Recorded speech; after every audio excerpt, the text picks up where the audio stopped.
Dr. Mike, Mikey, Bane, or that one scary bald guy in the locker room that sometimes asks you inappropriate questions about women. Renaissance Periodization is one of the largest and most successful fitness channels on YouTube, and at its forefront is the charismatic and follically challenged Dr. Mike Israetel, a bodybuilder who has an interesting sense of humor and provides training optimization advice and commentary on athletic performance, which has garnered a massive following to the channel. Millions of gym goers tune in weekly to watch Mike's take on how athletes train, why they train that way, how they can improve, and what their favorite position is. Even tackling different issues and questions about muscle growth, health, and doing collabs with some of our most loved creators. Recently though, both the channel and Mike himself have faced some criticism, particularly from fellow YouTuber Greg Doucette and other niche corners of the fitness community. Critics often claim that Mike goes off topic, that he doesn't fully understand his own field, or that he even struggles with mental health issues that compromise his expertise. However, much of this backlash really started with Mike's relatively recent bodybuilding prep. For those who don't know, Mike has been pursuing an IFBB Pro card, a large credential that allows bodybuilders to compete at the highest level of the sport. Having one means that you can theoretically compete at the Olympia and have the ability to touch Chris Bumstead backstage. However, earning a Pro card in the Open division, where Mike competes, is very difficult, as only a handful are given out every year. And at 40 years old, Mike is arguably way past his prime age for any significant bodybuilding success. His only real path to improvement at this point would likely involve him upping the dosage of performance-enhancing drugs, which do come with substantial risks and drawbacks, some of which he has been very open about. Greg Doucette, the voice actor for the parrot from Aladdin, "You really want to burn some calories and make a difference? Do you really want to?" has publicly criticized Mike for continuing to chase this goal, arguing that the risks, especially for Mike, far outweigh the potential rewards. Greg's stance on this didn't exactly change after Mike's disappointing performance at his last competition, and he has suggested that Mike should just abandon his pursuit altogether and retire from bodybuilding. I am not hating on him. I think he's an amazing YouTuber. I think he has a way above average physique, but I certainly don't want to see him risk his life in the hopes of getting a pro card when he doesn't need one. The man has already accomplished everything he needs to do. He does not need a pro card. Now, it's pretty hard to disagree that sacrificing your long-term health for just the ability to compete in professional bodybuilding shows is very questionable at best. If just winning a pro card is barely feasible, competing at the highest level would be nearly impossible without further significant improvements in muscle size and level of leanness, almost exclusively from taking more steroids. And for somebody like Mike, a highly accomplished professor, scientist, and entrepreneur with a successful YouTube channel and app, pursuing this goal doesn't seem like it would add any meaningful value to his life or career. It may, however, cause him to shorten his lifespan significantly and possibly even mess up his mental health in the process. The only potential benefit to it would be if he really just enjoys the process of competing. But after hearing a lot of his recent thoughts on several different podcasts,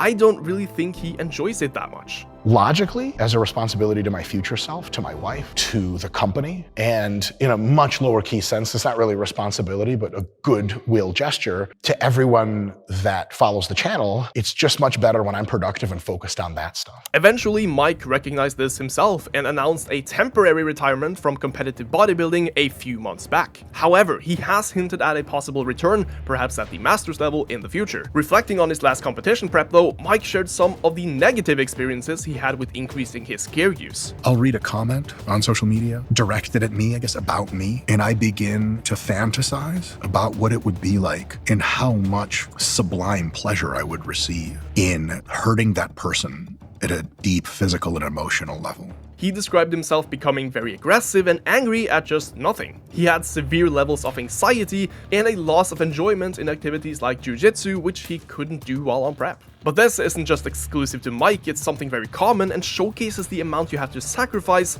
if you want to compete at the top level in bodybuilding. These guys must often forego pleasures like good food and leisure time activities, knowing that if they eat something off-plan or perform an activity they enjoy, that might cause them to show up worse on stage, where details can make the difference between winning or not.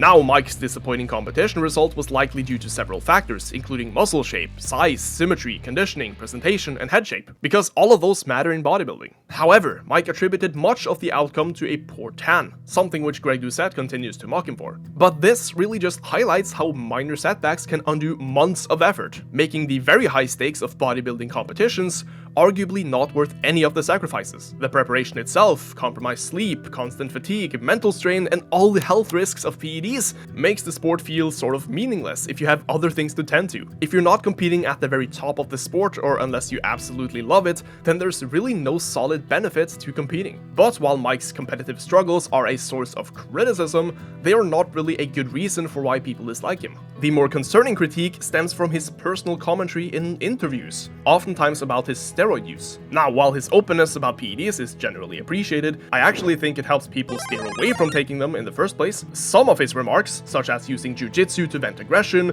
fantasizing about confronting online trolls and beating them up, and struggling with anger, have raised a couple of eyebrows. Critics like Greg and John Bravo have accused him of having underlying personality issues that simply worsen with the amount of steroids that he's taking. To be clear, I'm not a psychiatrist or a psychologist, but I don't believe Mike is a psychopath. He consistently says he's never harmed anyone, which indicates a level of self-control. And hey, most of the time he's just a chill guy.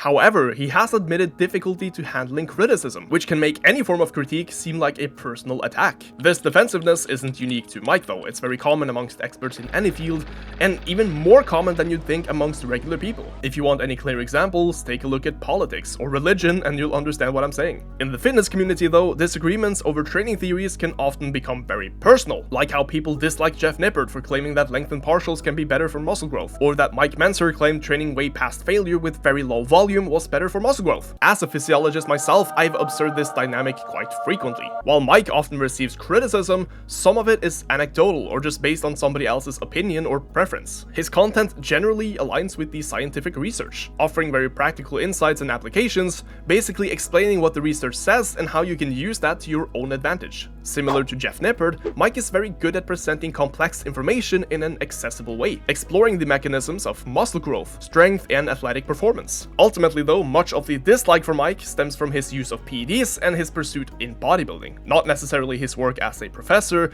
businessman, or even a YouTuber. His choices in competing and taking steroids are personal decisions, but the consequences ultimately influence how people perceive him. While some of the criticism he receives, even from guys like Greg, may be very valid, it's very important to separate his competitive pursuit from his broader contributions to the fitness community. Overall, I would say he contributes far more positively than negatively in the fitness industry as a whole. I get hit on all the time. You guys probably figured this out.